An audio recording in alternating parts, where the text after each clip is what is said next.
Lady T, do you know what that's called? That's called delusional.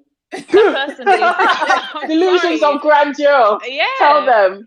It's Say delusional. It. And like I said before, and I'm sticking to my guns, it just shows that how that person thinks. And that person is a dangerous person.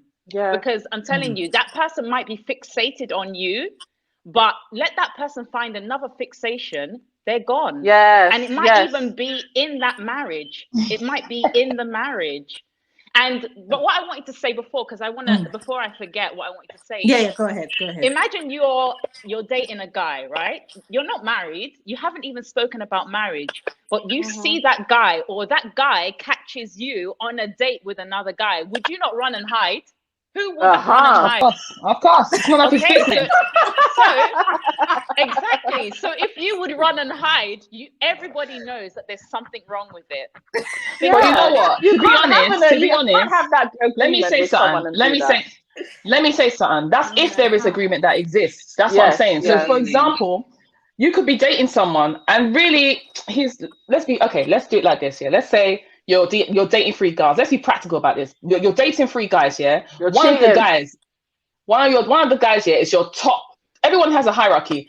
One of the guys, you're like, oh, this is the guy I really want. This is the guy I actually see myself with. I'm attracted to him. He ticks all the boxes apart from me just getting to know him to see if we're compatible in other ways other than physically, etc. But in terms of like first look or outward look, physically, he's your guy. He's your type and everything. Everybody has a type. That's number 1. And then the number 2 is like, he's not really your type, but he's not bad looking either. And you can fix him up if you wanted to, but you still need to get to know him. And he's as much as a potential as the first guy. Number 3, like package, mate. Not child. Number three is just there. He's just there, but he's so nice. Like in terms of his looks, he's not saying much at all. And people have advised you, because this is what girls do all the time, even their family members do it. Don't always go for your type. Don't always go for the one that you're attracted to. Be open-minded, because the guy that you may be thinking is the guy that's for you. He may be the devil in disguise. Whereas this one, that's number 3 is not really your type. You're not really feeling him, as I said. But at the same time, he's so nice. He's so like respectful, and he's a Christian and all that, and he just ticks all the right boxes in terms of someone that will give you peace of mind, right? The thing is, you're going to date all 3. You're going to try and get to know them, of course, because at the same time, you're not going to just want to invest in Mr. Right. That's number 1, because you don't know him fully. So why would you do that before dating? Don't you do that before you date an individual? Ooh, yeah. Okay, no. I don't think so. I think if you look back at dating, like, not a lot of people just date one guy. If you like, then what's the point of dating one guy when you already like him and you think he's the one for you? Just go and marry then, or just exclusively be with that guy and don't date one.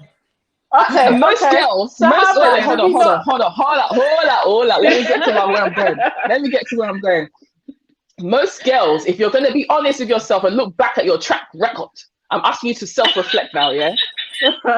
You ain't, like, there may be once in a blue moon, it was rarity that you really just date one guy. And when we're talking about dating, remember what we said? We clarified that. We said we're getting to know these people. We're not necessarily saying, okay, this is the one we're going to be exclusive to. Cool. We start off with a group. If it doesn't have to be 3, it could be 2, it could be 5 guys, I don't know.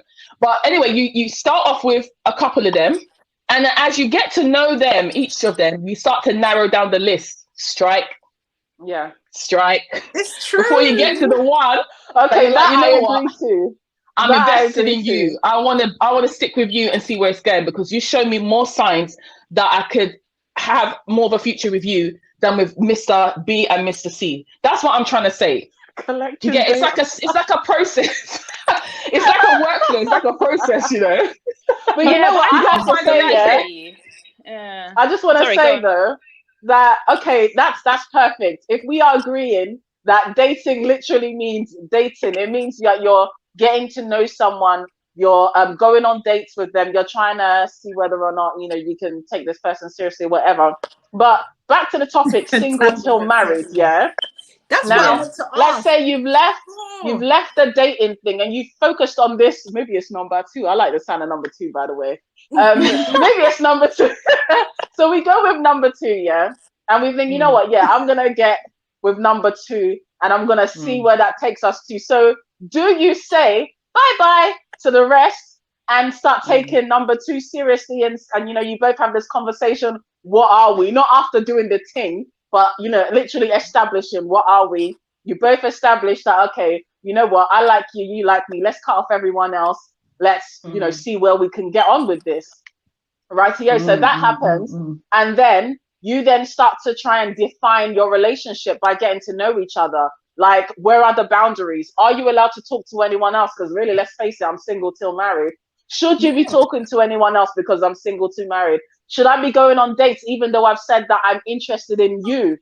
Until do you understand what I mean? So where do we go with this? Obviously, on an application form, you're filling in a form. It doesn't matter whether you've been with someone for 10 years or 5 years, whether you're engaged or you're not engaged. You will fill in that form and you'll still write you're single. There's no confusion about that. So I don't think we need to go into that too much. However, when you have made an agreement with someone that actually, I want to see whether or not we can lead to marriage, is it all right for you to have that mindset that, okay, I want to see where I can get to in terms of a serious relationship with you, and then start dating other people, or you know, sort of still holding the door open for other men or other women to come in?